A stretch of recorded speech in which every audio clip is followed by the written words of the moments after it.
This is Karrion Kross. And so is this. And so is this. And this.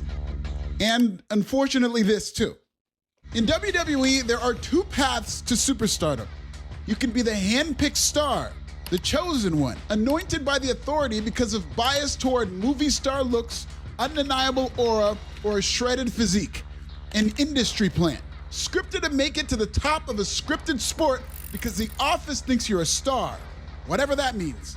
John Cena, Drew McIntyre, Alberto Del Rio, Roman Reigns, Ryback, Braun Breaker, Charlotte Flair, Karrion Kross. The second path to superstardom is more satisfying for the superstar, but every bit as frustrating for the office. It's the grassroots, getting over on your own, appealing to die-hard fans online through entertaining content, making the most of a bit part to build a cult following, cutting work-shoot promos that tickle the IWC funny bone, wrestling your way to the hearts of subredditors, and weaponizing every man bona fides to connect with an audience that can live vicariously through you. The People's Champion, the Disruptor, Zack Ryder, Daniel Bryan, Damian Mizdow, Heath Slater, Rusev Day, Becky Lynch, Karrion Kross. That's right, if pro wrestling superstardom was a Venn diagram, Karrion Kross's push would be smack dab in the middle. Karrion was given the red carpet in NXT, where he was groomed for what seemed like an inevitable main event run on the main roster. Then they put a demolition helmet on him and demolished his career. Most hand-picked stars peter out after WWE executives lose faith, but not Cockroach Kross. Today, we're going to talk about how Karrion Kross went from overpushed and overrated to undeniable and understated, and how WWE was able to redirect his industry plant push to a manufactured internet wrestling rise that's actually working. Subscribe and Setsuano! Pro Wrestling Bits. Karrion Kross wasted little time grabbing the attention of the wrestling world, even when he was cutting his teeth as Killer Kross on the indies. He got his first national shot with Global Force Wrestling in 2015. From there, Kross worked with Lucha Underground, AAA, and Impact Wrestling, which is about as solid of a resume as it gets if you weren't signed with WWE at the time. In fact, Killer Kross was giving industry plant vibes before he even stepped foot in WWE. In 2018, he received the Rising Star Award from the Cauliflower Alley Club. He won the Heavyweight Championship with the Future Stars of Wrestling. Impact Wrestling named him the one to watch after his first year. By 2020, when he got his inevitable shot with WWE, Killer Kross, now known as Karrion, was fast-tracked to the top of the NXT roster, armed with a captivating entrance that stood out from anything in WWE. He had the look, brother. And in NXT, just like everywhere else Karrion Kross had been, the industry plant blossomed. And let me take a second to talk about the term industry plant. There's nothing wrong with being an industry plant. In fact, to be a top star in pro wrestling, you kind of have to be one. It comes with a negative connotation, sure, but remember, pro wrestling is a work, brother. It's scripted. Writing fake storylines for real wrestlers designed to connect with the real fans is the literal process of industry planting. Traditionally, at the highest levels of wrestling, a rich white promoter decides who will be his biggest star in the territory based on gut feelings and implicit bias and what they think makes a star. Sometimes they're right, sometimes they're wrong. Oftentimes, it has nothing to do with work ethic or meritocracy, nor should it. Life's not fair, and neither is pro wrestling. In more ways than one, wrestling favors genetics over generics. Nepotism helps. Muscles used to really help, and they still do to a degree, but historically in WWE, star power boils down to passing the airport test. Can you turn heads at an LAX, and/or do you have to tell fans on social media not to stalk you at an airport like Rhea Ripley? If the answer to either of those questions is a yes, you're a star, and more times than not, an industry plant. Karrion Kross was given the Goldberg treatment in NXT. An entrance with plus 1,000 aura, a winning streak, a killer who barely sold for anybody. Kross won the NXT World title within 6 months of his debut, but a shoulder tear forced him to vacate the title, only to win it a second time when he was healthy in April of 2021. But then came the people's champion. Adam Cole was a foil for Karrion Kross. An ROH and PWG standout, Cole became a huge star by grinding it out for years on the indies. Cole was undersized, but what he lacked in size, he made up for in charisma and promos. He was not the prototypical WWE star, but that's what people liked about him. The only airport test he passed was when they checked his crotch for explosives during a pat-down. When Adam Cole feuded with Karrion Kross, it created a stark contrast between the two that exposed Kross as a carefully crafted product of the system, while Cole was the underdog internet darling in a territory that celebrated that. Karrion ran into an internet wrestling buzzsaw in NXT, and Cole put a dent in Kross's aura with one promo. You got the lights, you got the fog machine, you got the girl. You know what they do to make Adam Cole feel special? They ring the freaking bell. This was not the end of bald Karrion Kross, but more or less the beginning of the end. Kross retained his title in a fatal 5-way match that featured Adam Cole and remained unbeaten all the way until he lost to Samoa Joe, and it was time to go to the main roster on Raw. What came next for Kross? Oh God. Contrary to popular belief, Vince McMahon was not a complete disaster as a booker at the end of his tenure. He started the Bloodline, which turned business around. Vince McMahon flew to Cody Rhodes' house to sign him and give him an undefeated push, which turned business around.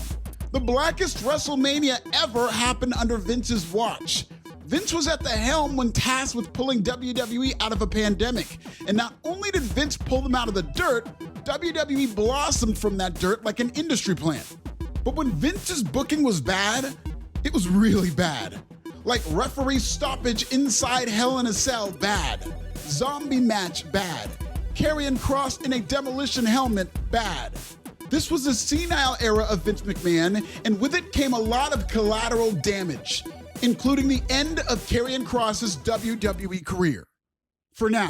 I think younger talent sees the way that developmental characters are cut or left by the wayside, or in the case of Karrion Kross, greatly watered down and even made a joke of when they debut on the main roster. If it's not broke, don't fix it. Kross was released from his WWE contract after just a year, only to return under the Triple H era. It's important to note that we're now in the Triple H era because Paul Levesque was the new rich white promoter tasked with blessing the biggest stars in the company. And after Vince McMahon had to go away, how did Triple H get all that power in addition to a great wrestling mind and a love for the business shared by so many of his qualified contemporaries? Nepotism!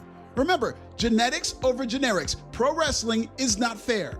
In fact, despite flaming out in WWE and kind of NXT at the end, Karrion Kross got his job back because he's always been a Triple H pet project, like the Garganos but taller. Triple H was the head of NXT during the time of Karrion Kross's big push, and Triple H having more power than ever meant a new lease on life for Karrion. Again, no judgment. Until AI learns how to book better than humans, and even when it does, pro wrestling will always be a business filled with favoritism and based on ambiguous bias. Sometimes it works, sometimes it doesn't. Upon his return, and now gifted a third chance to be a top star in WWE, Karrion fell on his face after a feud with former Chosen One Drew McIntyre, where Karrion actually beat Drew. Unfortunately, nobody cared. Karrion was repackaged as the leader of the Final Testament, and nobody cared. Cockroach Kross resurfaced as a real-life devil on the shoulder whose character stirred it up backstage. Each week, Kross tried to get babyfaces to betray their allies. As a handsome African once put it, he was basically an insurance salesman who sold heel turns. For those of you counting at home, WWE is on its 5th repotting of this industry plant. And like a Britt Baker pantomime, nobody cared. So WWE took him off TV. No, not because they gave up. Quite the opposite. See, WWE's new strategy with Karrion Kross is to make him a hybrid between pet project and internet darling. Triple H is more in tune with online discourse than he'll ever admit, so he knows what people say about Karrion being a teacher's pet and an over-pushed office favorite. Triple H isn't dumb. In fact, in rebooking Karrion Kross, he took the smart mark approach. And at last, it worked. Kross's sketches on Twitter were hilarious and actually showcase his comedic side. Kross went on unhinged rants by design on WWE's corporate podcasts during WrestleMania weekend. They were deliberately edgy.